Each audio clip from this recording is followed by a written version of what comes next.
अस्सलाम वालेकुम। वालेकुम अस्सलाम। की हाल ने प्यारे भाई? ठीक ठाक अल्लाह का शुक्र जनाब। अच्छा प्यारे भाई सारे पहले अपना नाम दस दियो। मेरा नाम उमर शहजाद। उमर शहजाद भाई माशाल्लाह किन्ने अरसे तू कारोबार करदे मज्जां दा? 10 साल हो गए ने तकरीबन। 10 साल का तजर्बा किंज दा रहा है? बेहतरीन अल्लाह का शुक्र है। कुछ हासिल भी होया इहदे तू? हाँ जी ठीक हो गया माशाल्लाह। इस टाइम टोटल तुहाडे कोल किन्ने जानवर ने? साढ़े को 50 को जानवर हैं माशाल्लाह। 50 जानवर जी। छोटे मोटे के सिर्फ मज्जां 50 ने? नहीं मज्जां 50 ने माशाल्लाह ज़बरदस्त। किन्ने मज्जां तू कारोबार स्टार्ट किया हजे? साढ़े को 8-10 मज्जां सी। ते 10 मज्जां तू 50 मज्जां बनांदा किन्नी देर लग गई सी? 8-10 साल हो गए ने। 10 सालां जो घर दियां झोटियां जवान कीतियां कि बाहरों खरीदियां सजे? अद्धियां बाहरों खरीदियां ने, घर दियां नाल तैयार हो जांदियां ने। सही है। अच्छा जड़ियां खरीदियां सन केड़े केड़े इलाके चों खरीदियां सजे? असीं चीचा वतन तो काड़े तो। जेह्ड़ी मशहूर नस्ल केड़ी है? बेहतरीन ही ने, काड़े की नस्ल भी ठीक है, चीचा वतन की भी ठीक है। चीचा वतन की मझ की की पहचान है? चीचा वतन की मझ दे सिंग छोटा जिहा ओहदा ते रंग काला है। सिंग ओहदा पुट्ठा चौड़ा जे। ठीक है। पिछों जिहड़ी चढ़ाई ओहदी ज़्यादा है, कद ओहदा बड़ा ज़्यादा होंदा है। दुध के हवाले नाल केड़ी मझ बेहतर है? बेहतरीन ही है, चीचा वतन की ठीक ही। चीचा वतन की एक मझ किन्ने दी मिल जाती है? तकरीबन 2.5-3 लाख की मिलती है इस दौर दे विच। हाँ जी। ते 2.5-3 लाख की अगर मझ बंदा लियाए तो किन्नी देर किन्ने महीने दुध दे छड्डदी जे? वो तो मेरा ख्याल साल दे, पूरा साल ही दे। साल? हाँ जी। साल दुध दे के वो अपने पैसे पूरे कर जाती जे? हाँ जी। एक मझ अगर रोजाना का 10 किलो दुध देंदी है वो बचत किन्नी है तो खर्चा किन्ना है? अद्धी बचत ला लो, अद्धा खर्चा है। अद्धो अद्ध बचत हो जाती है। माशाल्लाह। तुहाडे कोल इस टाइम 50 जानवर मौजूद ने। 50 जानवरों चों किन्ने जानवर तुहाडे इस टाइम दुध दे रहे जे? साढ़े 30-35 मज्जां दुध दे रही हैं, 15 मज्जां सूण वालियां। 15 मज्जां जी। माशाल्लाह। 30-35 अंदर रोजाना कितना दुध हो जाता जे? हो जाता 15-20 हज़ार का। 15-20 हज़ार का? जी। 15-20 हज़ार चो तुहाडी बचत किन्नी है? सारे अखराजात कट के मुलाजमां दा पट्ठियां दे अखराजात कट के किन्नी बचत हो जाती जे? अद्धी बचत हो जाती है, 10,000 बचत हो जाती, 10,000 खर्चे। अच्छा भाई अजकल जड़ा मुलाजमां दा बड़ा इशू चलदा पिया, तुसां इस टाइम किन्ने मुलाजम रखे ने इस काम वास्ते? साढ़े कोल 2 ही मुलाजम। 2 ही मुलाजम ने? जी। बकाया ही भाई हैं। किन्ने बंदे टोटल किन्ने बंदे काम कर रहे हो? 4 बंदे जी, 5। 4 बंदे 50 मज्जां साम रहे ने? जी। ईजीली साम लेंदे हो? जी। सही होगा। किन्नी तनख्वाह दे रहे मुलाजमां नूं? 10 तो 15 हज़ार, 15, 12, 14, 15। मुलाजम रहिंदे नहीं, इहदी की खास वजह है? ਇਹਦਾ ਜਿਹੜਾ ਕੰਮ ਜ਼ਰਾ ਜ਼ਿਆਦਾ ਉਹਨਾਂ ਨੂੰ ਕਰਨਾ ਪੈਂਦਾ ਮੁਲਾਜ਼ਮਾਂ ਨੂੰ ਡੰਗਰਾਂ ਦਾ। अच्छा ਤੇ ਕਿਹੜੀ ਚੀਜ਼ ਕਰੇ ਤੇ ਬੰਦਾ ਮੁਲਾਜ਼ਮ ਸੌਖੇ ਰਹਿ ਸਕਦੇ ਨੇ ਤੇ ਦੌੜਦੇ ਨਹੀਂ ਕੋਈ ਵੀ? ਉਹਨਾਂ ਕਿਹੜੇ ਤਰੀਕਾ ਨਾਲ ਰੱਖਿਆ ਜਾਏ ਉਹਨਾਂ ਵਾਸਤੇ?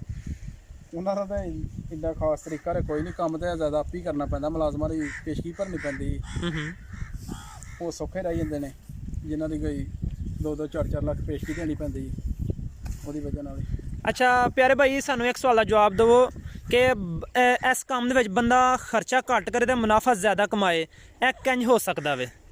एक पट्ठे घर दे होण, तूड़ी वंडा होए, ਉਹਦੇ ਨਾਲ ਹੀ बचत होंदी जी। ते पट्ठे मुल दे लैके पाने होण फिर बचत दी घट, पैली ठेके ते लैनी पैंदी। अच्छा मुल दे पट्ठे लैके बचत हो जाती है कि नहीं? हो तो जाती है पर ज़्यादा नहीं होंदी। सही है। थोड़ी होंदी। तुसां माशाल्लाह 50 जानवरों वास्ते किन्ने पट्ठे काश्त कीते ने? साढ़े 15 किले। 15 किले की है? स्टाला ते कनक। स्टाला ते कनक? जी। अच्छा तुहां 2 चीज़ां दस्सियां, स्टाला भी ते कनक भी। दुध किहड़ी चीज़ां ज़्यादा दिंदियां ने, कनक नाल कि स्टाले नाल? कनक नाल ही ज़्यादा दिंदियां, स्टाले विच भी है ज़्यादा, कनक विच भी। कनक नाल दुध की वजह क्यों ज़्यादा दिंदियां ने? कनक दा ही वंडा हिसाब नाल बन जांदा, स्टाले नाल भी ज़्यादा ही कनक दा वंडा ही बन जांदा। अच्छा तुसां अपने जानवर की रोजाना की रूटीन की रखी है? सुबह तो लैके शाम तक की इन्हों इस्तेमाल करवाते हो तो धारा किस टाइम कढ़ते हो? धारा तो 5 बजे कढ़ते ते सुबह की इस्तेमाल कराते इन्हों? वंडा पाई दा, तूड़ी पाई दी। वंडा तूड़ी? हाँ जी। ते पिछले टाइम की पाते हो? कनक ते स्टाला ही पाई दा। कनक ते स्टाला? जी। अच्छा एक मझ ते रोजाना का किन्ना स्टाला इस्तेमाल होता? किन्ना मिसाल तो खर्चा किन्ना आ जाता एक मझ ते अगर गल कर ले बंदा तकरीबन किन्ना हज़ार च किन्ना खर्चा आ जाता एक मझ ते? 200-400 रुपये, 400 ला लो। 400 खर्चा? हाँ जी। अगर बंदा 400 खर्चा करके मिसाल तौर पर बंदा तकरीबन 600 रुपया कमा सकता है जी। ਅੱਛਾ ਤੁਸਾਂ ਮਾਸ਼ਾਅੱਲਾ 10 ਸਾਲ ਤੁਹਾਡਾ ਤਜਰਬਾ ਵੇ, ਕੈਸਾ ਇਸ ਕਾਰੋਬਾਰ ਨੂੰ ਪਾਇਆ ਵੇ, ਤੁਹਾਡਾ ਕੀ ਖਿਆਲ ਹੈ ਨੌਜਵਾਨ ਬੰਦਿਆਂ ਨੂੰ ਕਾਰੋਬਾਰ ਕਰਨਾ ਚਾਹੀਦਾ? ਹਾਂਜੀ ਮਿਹਨਤ ਕਰਨੀ ਚਾਹੀਦੀ ਹੈ, ਬਿਹਤਰੀਨ ਹੈ। ਜਿਹਨੇ ਮਿਹਨਤ ਕਰਨੀ ਉਹਦੇ ਵਾਸਤੇ ਠੀਕ ਹੈ, ਜਿਹਨੇ ਨਹੀਂ ਕਰਨੀ ਉਹਦੇ ਵਾਸਤੇ ਨਹੀਂ ਠੀਕ। ਖਾਲੀ ਮੁਲਾਜ਼ਮਾਂ ਤੇ ਇਹ ਕਾਰੋਬਾਰ ਰੱਖਿਆ ਜਾ ਸਕਦਾ? ਨਹੀਂ ਇਹਦੇ ਖਾਲੀ ਮੁਲਾਜ਼ਮਾਂ ਤੇ ਨਹੀਂ ਰੱਖਿਆ ਜਾ ਸਕਦਾ। ਕਿਉਂ, ਕੀ ਵਜ੍ਹਾ ਉਹਦੀ? ਉਹਦੀ ਇਹ ਵਜ੍ਹਾ ਕਿ ਇਹਨਾਂ ਦਾ ਇhtiyat ਕਰਨੀ ਪੈਂਦੀ ਹੈ, ਪਾਣੀ ਇਹਨਾਂ ਨੂੰ ਟਾਈਮ ਨਾਲ ਦੱਸਣਾ ਪੈਂਦਾ, ਪੱਠੇ ਪਾਣੇ ਪੈਂਦੇ ਨੇ, ਇੰਜੈਕਸ਼ਨ ਲਾਣੇ ਪੈਂਦੇ ਨੇ ਟਾਈਮ ਨਾਲ, ਤੇ ਮੁਲਾਜ਼ਮਾਂ ਨੇ ਤਾਂ ਨਾ ਕੰਮ ਕਰਨੇ ਹੁੰਦੇ। ਇਹਨਾਂ ਨੂੰ ਬਿਮਾਰੀਆਂ ਸਰਦੀਆਂ ਜ਼ਿਆਦਾ ਆਉਂਦੀਆਂ ਨੇ ਗਰਮੀਆਂ 'ਚ? ਮੈਂ ਗੌਰ ਕਰੋ ਤੇ ਅੱਲਾ ਮਿਹਰਬਾਨੀ ਕਰੇ ਤਾਂ ਨਹੀਂ ਆਉਂਦੀਆਂ, ਜੇ ਬੰਦਾ ਇਹਨਾਂ ਦੀ ਗੌਰ ਕਰੇ ਤੇ ਜ਼ਬਰਦਸਤ ਇੰਜੈਕਸ਼ਨ ਲਾਉਂਦਾ ਰਹੇ ਫਸਦੀ। ਜਿਹੜੀ ਮੱਝ ਤਗੜੀ ਨਹੀਂ ਹੁੰਦੀ ਉਹਨੂੰ ਬੰਦਾ ਕੀ ਖਵਾਏ ਤਗੜੀ ਹੋ ਜਾਏਗੀ? ਅਸੀਂ ਤਾਂ ਇਹ ਐਂਡੋਵੈਕਸ ਹੀ ਦਿੰਦੇ ਹਾਂ, ਕੀੜੀਆਂ ਵਾਲੀ ਦਵਾਈਆਂ ਹੀ, ਕਿਰਮਾਂ ਵਾਲੀਆਂ। ਇਸ ਸਾਲ ਵੀ 2-3 ਵਾਰੀ ਦੇਖ ਰਹੀਆਂ ਨੇ। ਉਹਨਾਂ ਨਾਲ ਸਾਫ਼ ਹੋ ਜਾਂਦੀਆਂ ਨੇ? ਹਾਂਜੀ ਪੱਠੇ ਉਹਦੇ ਨਾਲ ਸਹੀ ਖਾਂਦੀਆਂ ਨੇ। ਸਹੀ ਹੋ ਗਿਆ। ਅੱਛਾ ਅਗਰ ਕੋਈ ਨਵਾਂ ਬੰਦਾ ਕਾਰੋਬਾਰ ਕਰਨਾ ਚਾਹੁੰਦਾ ਉਹ ਕਿੰਨੀਆਂ ਮੱਝਾਂ ਤੋਂ ਕਾਰੋਬਾਰ ਆਪਣਾ ਸਟਾਰਟ ਕਰੇ? ਬੰਦਿਆਂ ਦੇ ਹਿਸਾਬ ਨਾਲ ਹੀ ਹੁੰਦਾ, ਜੇ ਇੱਕ ਬੰਦਾ ਹੋਏ ਉਹਨੂੰ 6 ਡੰਗਰ ਰੱਖਣੇ ਚਾਹੀਦੇ ਨੇ। 6 ਡੰਗਰ ਰੱਖ ਕੇ ਰੋਜ਼ਾਨਾ ਦੀ ਕਿੰਨੀ ਬਚਤ ਲੈ ਸਕਦਾ ਉਹ ਜਿੰਨਾ ਉਹਨਾਂ ਦਾ ਦੁੱਧ ਹੋਇਆ ਉਹਨੂੰ ਬਚਤ ਹੋ ਜਾਏਗੀ, ਮਿਹਨਤ ਕਰੇਗਾ। ਅੱਛਾ ਭਾਈ ਤੁਸੀਂ ਪੱਠੇ ਇਹਨਾਂ ਨੂੰ ਇਸਤੇਮਾਲ ਕਰਵਾ ਰਹੇ ਹੋ ਕਿ ਸਾਈਲੇਜ ਵਗੈਰਾ ਵੀ ਇਸਤੇਮਾਲ ਕਰਵਾਉਂਦੇ ਹੋ ਇਹਨਾਂ ਨੂੰ? ਪੱਠੇ ਹੀ ਕਰਦੇ, ਸਟਾਲਾਂ ਦੇ ਕਨੈਕਸ਼ਨ ਹੈਗੀ, ਪਰਾਲੀ ਸ਼ਰਾਲੀ ਪਾਈ ਦੀ। ਆਂਦੇ ਨੇ ਸਟਾਲੇ ਨਾਲ ਜੇ ਡੰਗਰ ਨੇ ਉਹ ਪਿਸ਼ਾਬ ਕਰ ਸੁੱਕ ਜਾਂਦੇ ਨੇ? ਨਹੀਂ ਸੁੱਕਾ ਵੀ ਪਾਈਦਾ ਨਾ। ਸੁੱਕਾ ਵੀ ਪਾਈਦਾ? ਪਾਈ ਦੀ ਹਾਂਜੀ। ਪਿਛਲੇ ਦਿਨਾਂ 'ਚ ਪੱਠੇ ਜਿਹੜੇ ਹਨ ਬੜੇ ਘੱਟ ਸਨ, ਤੁਸੀਂ ਕੀ ਉਦੋਂ ਇਸਤੇਮਾਲ ਕਰਾਉਂਦੇ ਹੋ, ਕਿੰਝ ਇਹਨਾਂ ਨੂੰ ਮੈਨੇਜ ਕਰਦੇ ਸੋ? ਅਸੀਂ ਤਾਂ ਇਹ ਆਪਣੀ ਫਸਲ ਬੀਜੀ ਦੀ ਇੱਥੇ, ਕਣਕ ਹੁਣ ਤਾਂ ਕਣਕ ਹੀ ਪਾ ਰਿਹਾ, ਪਹਿਲਾਂ ਜਵਾਰ ਸੀ, ਚਰੀ ਤੂੜੀ ਪਾਈ ਦੀ ਸੀ ਵਿੱਚ, ਸਮਾਨ ਪਾਈਦਾ। ਪੱਠਿਆਂ ਦੇ ਹਵਾਲੇ ਨਾਲ ਸਾਰਿਆਂ ਨਾਲ ਬਿਹਤਰੀਨ ਕਿਹੜਾ ਪੱਠਾ ਤੁਸੀਂ ਆਉਂਦੇ ਹੋ ਜਾਨਵਰਾਂ ਵਾਸਤੇ? ਸਾਡੇ ਲਈ ਤਾਂ ਇਹ ਸਹੀ ਹੈ, ਕਣਕ, ਸਟਾਲਾ ਤੇ ਕਮਾਦ ਬਸ ਜੀ। ਕਮਾਦ ਬਾਦੀ ਨਹੀਂ ਹੁੰਦਾ? ਨਹੀਂ। ਅੱਛਾ ਇਹਨਾਂ ਨੂੰ ਕੋਈ ਮਿਰਚ ਮਸਾਲਾ ਵੀ ਦਿੰਦੇ ਹੋ ਕਿ ਨਹੀਂ? ਜੀ। ਕਿਹੜੀ ਚੀਜ਼ ਮਿਰਚ ਮਸਾਲੇ ਦਿੰਦੇ ਹੋ? ਇਹ ਮਸਾਲਾ ਅਦਰਕ, ਹਰੀ ਮਿਰਚੀ ਦੇਈਦੀ ਜਾਂ ਤੇਲ ਤੇ ਮਿਰਚ ਦੇਖ ਲਈਦੀ। ਅੱਛਾ ਇੱਕ ਅਗਰ ਜਾਨਵਰ ਸੂਣ ਵਾਲਾ ਹੋਵੇ ਉਹਨੂੰ ਕਿੰਨੀ ਦੇਰ ਪਹਿਲਾਂ ਬੰਦਾ ਕੋਈ ਚੀਜ਼ ਦੇਵੇ ਤਾਂ ਉਹ ਖੁੱਲ੍ਹ ਕੇ ਸੂ ਜਾਂਦਾ ਹੋਵੇ, ਉਹ ਦੱਸ ਦੇਵੋ ਕੀ ਦੇਣਾ ਚਾਹੀਦਾ ਵੇ ਸੂਣ ਤੋਂ ਪਹਿਲੇ ਉਹਨੂੰ? ਸੌਣ ਤੋਂ ਪਹਿਲਾਂ ਘਿਓ ਹੀ ਦੇਈਦਾ ਦੇਸੀ ਘਿਓ? ਜੀ। ਕਿੰਨਾ ਇੱਕ ਡੰਗਰ ਨੂੰ?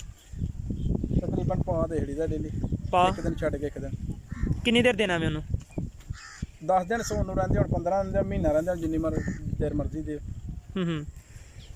ਅੱਛਾ ਪਿਆਰੇ ਭਾਈ ਮਾਸ਼ਾਅੱਲਾ ਇਸ ਟਾਈਮ ਤੁਹਾਡੇ ਕੋਲ ਸਾਰਿਆਂ ਨਾਲੋਂ ਜ਼ਿਆਦਾ ਜਿਹੜਾ ਜਾਨਵਰ ਹੈ ਉਹ ਕਿੰਨਾ ਦੁੱਧ ਦੇ ਰਿਹਾ ਵੇ ਇੱਕ ਜਾਨਵਰ ਜਿਹੜਾ ਵੇ?